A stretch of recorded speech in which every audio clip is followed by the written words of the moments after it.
Hey everyone, if you've decided to stop using Uizard AI's paid plan and want to cancel your subscription, you're in the right place. In this video, I'll show you how to cancel a Uizard AI subscription step by step in 2026. First, visit the Uizard website and sign in to the account associated with your active subscription. Make sure you're using the same email address you used when purchasing the plan. Once you're logged in, go to your account settings. You can usually access this by clicking your profile icon in the dashboard and selecting Settings, Billing, or Account.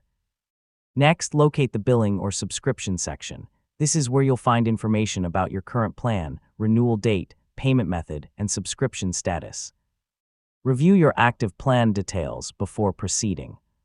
It's a good idea to check when your next billing cycle begins and whether you'll continue to have access to premium features until the current period ends. Now look for the Cancel Subscription or Manage Subscription option and click it. Uizard may ask for feedback about your experience or offer alternative plans before completing the cancellation process. And that's how to cancel a Uizard AI subscription in 2026. By following these steps, you can stop future billing and manage your account with confidence. Thanks for watching, and I'll see you in the next tutorial.